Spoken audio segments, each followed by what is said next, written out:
Hello everyone, today we'll discuss about arterial blood gas analysis ABG. The most common and most important investigation in ICU and critical care setup. Why I am saying most important and most common because it gives you, it indicates you about the ventilation of the patient, gas exchange of the patient and the acid base status of the patient. So whenever a patient is on ventilator, we used to do this investigation to know about the what is the actual condition of and ventilation is going, how it is going on. Okay. So now another thing that we have to understand about that we used to read basically about the pH level of blood, bicarbonate ion, PaCO2 and PO2.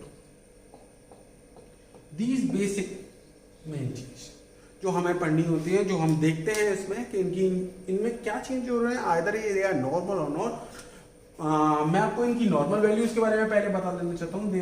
PH is normal is 7.3 to 7.45, bicarbonate ion is 22 to 26 mmol पर litre, और PaCO2 जो partial pressure of the carbon dioxide जो होता है वो blood में normally एक normal human के अंदर जो होता है वो 35 to 45 mmHg होता है।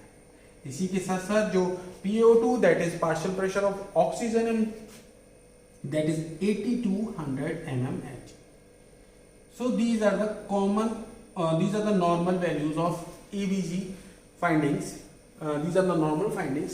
अगर इनमें कहीं पे भी suppose if your pH is going down, that means acidic system is there.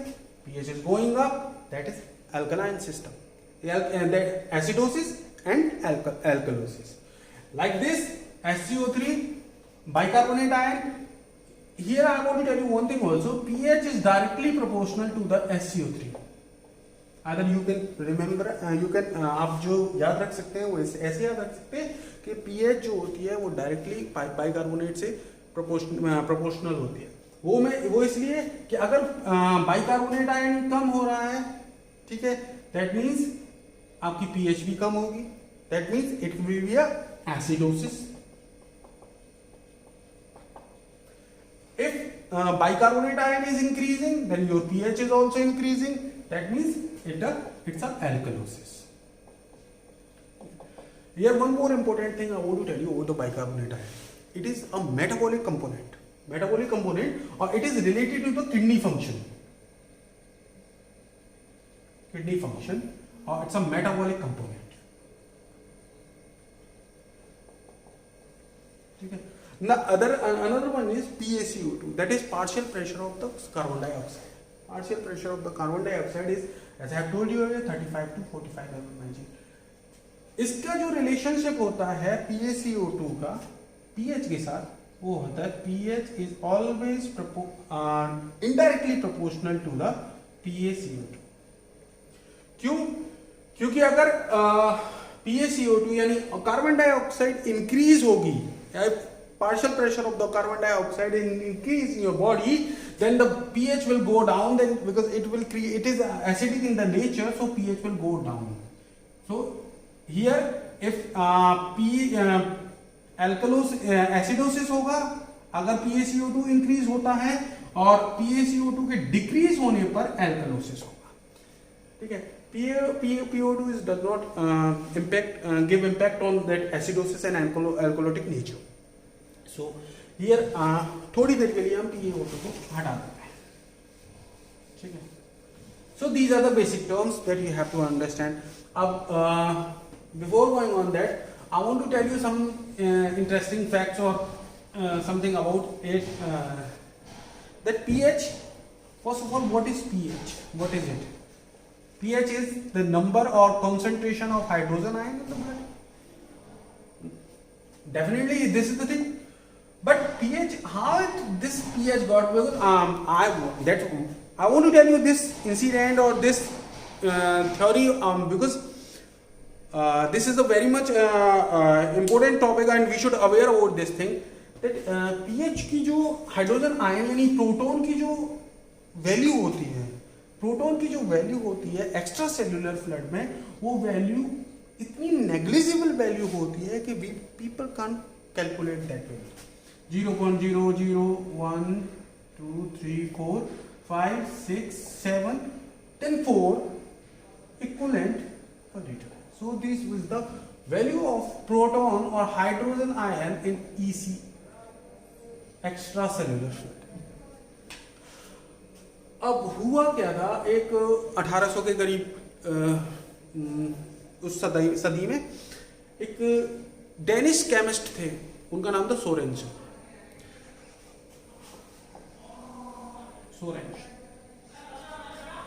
He was a Danish chemist, and today I can say that he must be a great mathematician too also. उसने देखा यार ये value तो आप calculate ही नहीं कर सकते हैं, how will you use it. उसने दिमाग लगाया then he did it. Why should not we go for the negative logarithm of this value? उन्होंने क्या किया साहब, लॉग जो था उसका माइनस लॉग का उसका नेगेटिव लॉगरिथम कर दिया, और इधर उन्होंने इसको भी कर दिया। वाह, ये वैल्यू रख देते हैं, मैं पूरी वैल्यू नहीं लिख रहा, ठीक है, because that will be go out of that. So last में जो उनको वैल्यू प्राप्त होती है, जो that value came in 7.4। He put that negative here also, negative to negative cut. Then he said that okay, that pH, that log of hydrogen ion can be minus log of hydrogen ion can be 7.4 normally. Then कोई और बंदा उसके पास पहुंच गया, वो बोला यार ये तो ठीक नहीं है, कुछ ठीक नहीं लग रहा है। Then what he did, that we do one thing, that because it is a negative logarithm of the hydrogen ion, we can say it, we did not use negative word, we will say it is a power of hydrogen ion concentration. Power of hydrogen ion concentration. ये power of hydrogen ion concentration आता है, and then again he said that यार ये तो बहुत लंबा हो जाएगा, power of ion hydrogen ion concentration, how will use it. And he took the P from the power, H from the hydrogen ion, and he said that okay, pH we will call it pH. So this is the story about the pH, how we used to use this pH term. And another thing, as I have told you earlier about the normal values, but the base thing, एक हमें ऐसे arterial blood gas को समझने से पहले हमें acid base जो balance होता है उसको बारे में थोड़ा सा मैं आपको बताना चाहता हूँ। एसिड बेस बैलेंस के बारे में, एसिड बेस बैलेंस क्या होता है, इसी के अकॉर्डिंग तो बेस एक्सेस होता है भाई। स्ट्रॉन्ग बेस हो चाहे एसिड हो, कंपेंसेट करता है। अगर कोई वीक है, कोई स्ट्रॉन्ग एसिड है, तो उसको कंपेंसेट करने की बेस एक्सेस लगाते हैं। तो एसिड बेस बैलेंस आपकी बॉडी में कहीं पे एसिड इंक्रीज हुआ तो बेस ऑटोमेटिकली उसको कंपेंसेट करेगा, और बेस इंक्रीज हुआ तो एसिड कंपेंसेट करेगा। तो एसिड बेस बैलेंस ऑटोमेटिकली आपकी बॉडी में जो रेगुलेट हो रहा है वो किस तरह से रेगुलेट होता है उसको हम समझने की कोशिश करते हैं। बहुत ज़्यादा डीप में नहीं जाएंगे, थोड़ा बहुत मैं कोशिश करता हूँ आप लोगों को समझाने की, ठीक है। लेकिन इससे पहले कुछ टर्म्स हैं जो हम देख लेते हैं। Definitely first term pH, the favourite term मैंने आपको बताया क्या है, negative logarithm of the hydrogen ion, ठीक है। दूसरी एसिड, अब एसिड, स्ट्रॉन्ग एसिड बॉडी में सिंथेसाइज हो रहे हैं, वीक एसिड बॉडी में सिंथेसाइज हो रहा है, लाइक H2CO3। अच्छा एक चीज और मैं आपको बताना चाहता हूँ, एसिड जो होता है ना, it is always protein donator. भाई इतना दिलदार होता है कि ये ना प्रोटीन को डोनेट कर देता है, ले जाओ, ठीक है।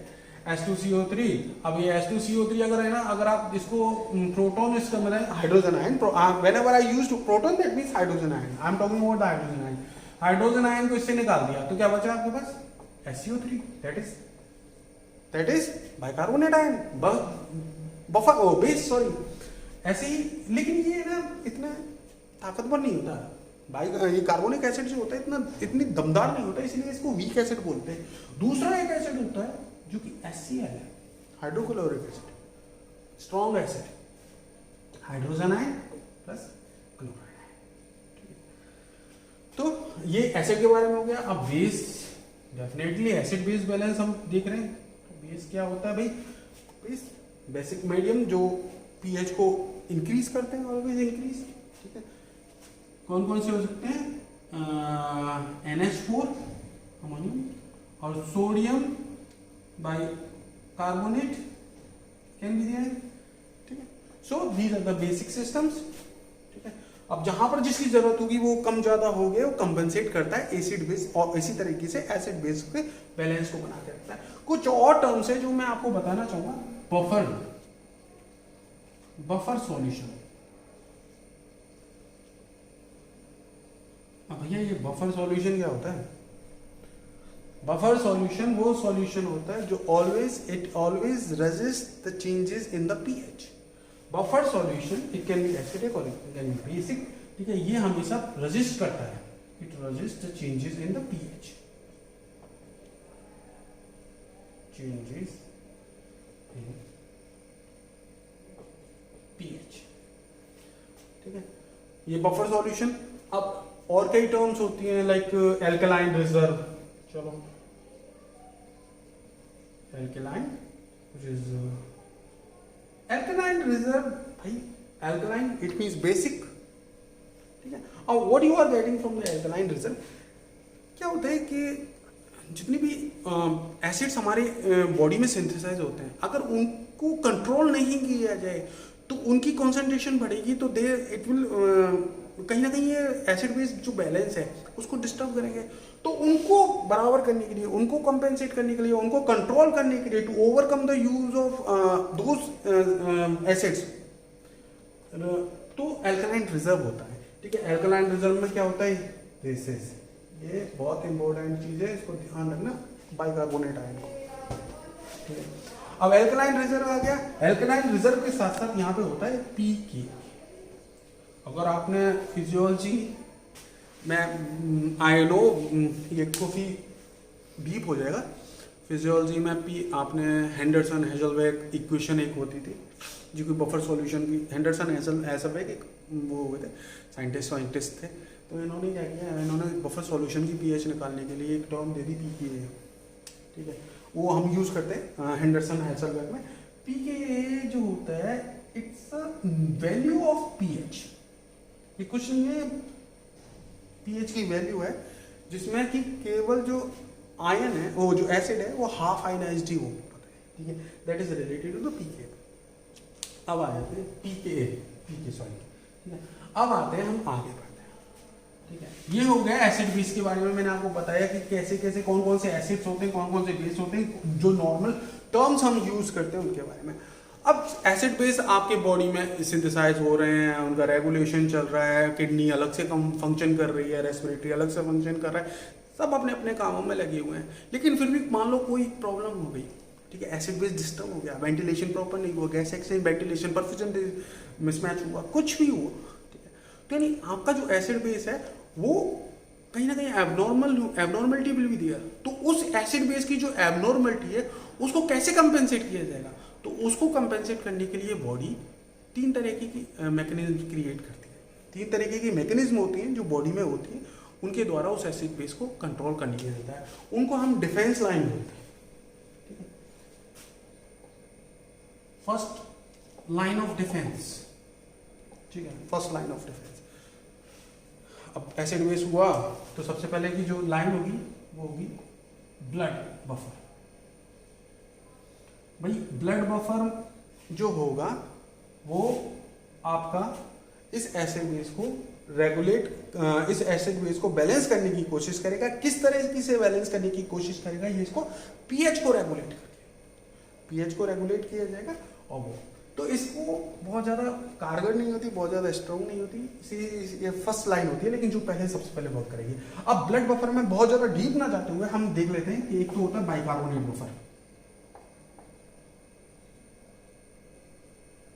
बाइकार्बोनेट, फॉस्फेट,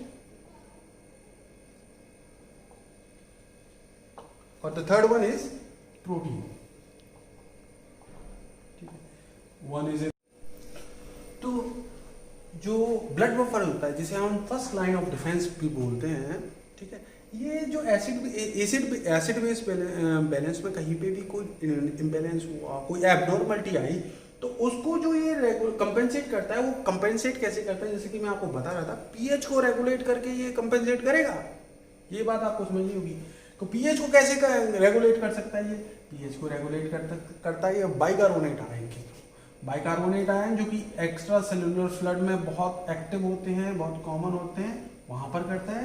दूसरा फॉस्फेट आयन में भी चेंजेस करके ये कर देता है, ठीक है। अब बाइकार्बोनेट में HCO3 भी होता है और अदर्स भी होते हैं, उनके HCO3 और H2CO3 यानी बाइकार्बोनेट आयन और कार्बोनिक एसिड के बैलेंस को, उनके जो रेशो को बराबर करके ये करने का। अगर कोई कम हो, मान लो सपोज कार्बोनिक एसिड कम हुआ तो ये बाइकार्बोनेट को बढ़ाएगा, बाइकार्बोनेट कम हुआ तो ये कार्बोनिक एसिड बट बढ़ा दे के ये उन्हें कॉम्पनसेट करता है, ये एसिड बेस को बना के रखने की कोशिश करता है। ऐसे ही फॉस्फेट आयन के, फॉस्फेट के अंदर भी होता है। फॉस्फेट जो ICF के अंदर वर्क करता है, ये भी रेशो को इक्वल रखकर पीएच को रेगुलेट करके रखने की कोशिश करता है। प्रोटीन, यहाँ पर प्रोटीन के अंदर एल्बुमिन होता है एक, और एक होता है हीमोग्लोबिन। तो इस तरीके से ब्लड बफर जो होता है, इन 3 बफर सिस्टम्स को यूज करके एसिड बेस को बैलेंस करने की कोशिश करते हैं, ठीक है।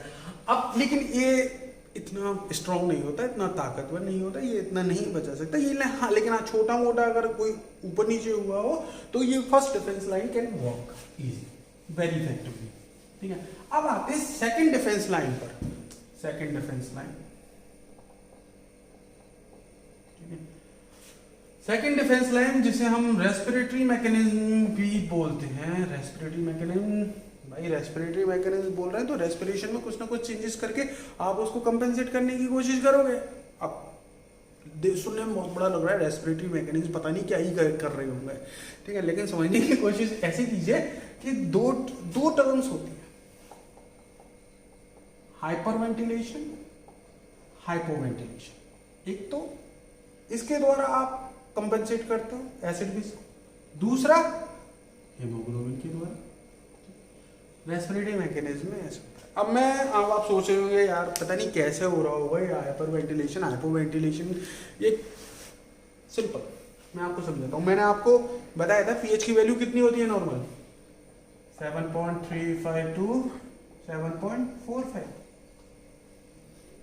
सपोज पीएच की वैल्यू, यानी आपका जो एसिडिक पीएच की वैल्यू डाउन होगी 7.30, क्या मतलब हुआ?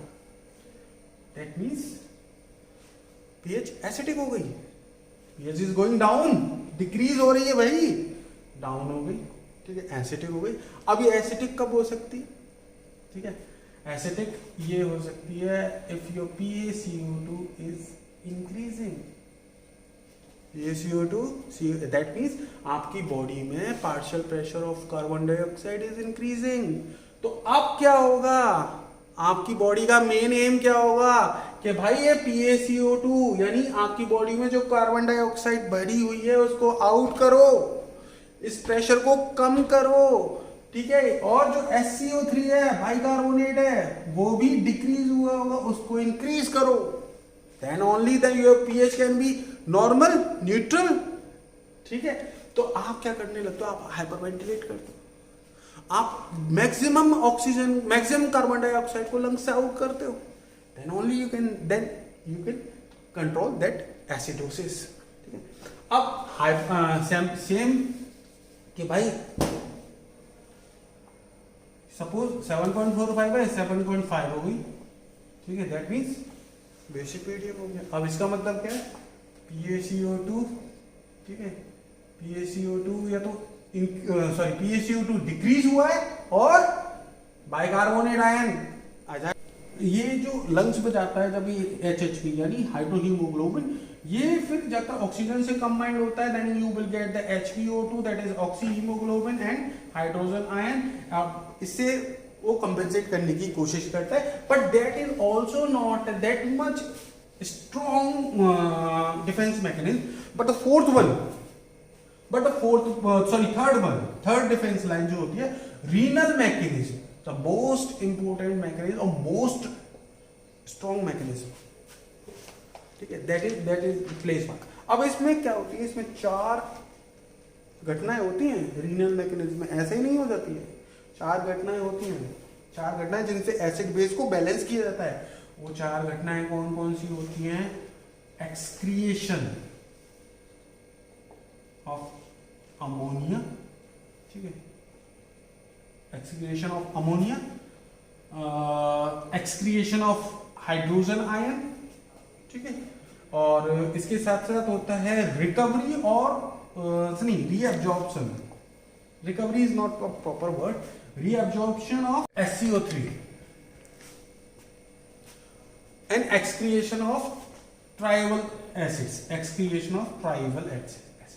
तो ये चलती है ये रीनल के अंदर आपके ये सारी की सारी चीजें, excretion of hydrogen ion, ammonia, reabsorption of the SCO3। ये देखिए मैं आपको थोड़ा ज्यादा डीप में ना जाके बस इतना बताता हूँ। जो एक्सक्रिएशन ऑफ हाइड्रोजन आयन होता है ये PCT में होता है, यानी PCT यानी प्रोक्सिमल कॉन्वोल्यूटेड ट्यूब्यूल्स, उनके अंदर एक्सक्रिएशन ऑफ हाइड्रोजन आयन होने लगता है, ठीक है।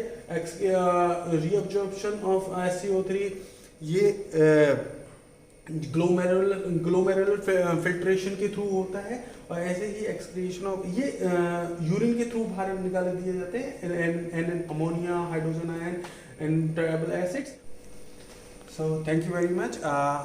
आज का जो ABG पार्ट है वो आज ABG पार्ट 1 यहाँ तक ही था। इसमें मैंने आपको ABG की नॉर्मल वैल्यूज कैसे होता है, और कैसे होता है सॉरी ये तो नहीं बताया, लेकिन एसिड बेस बैलेंस कैसे होता है वो मैंने आपको बताने की कोशिश की है।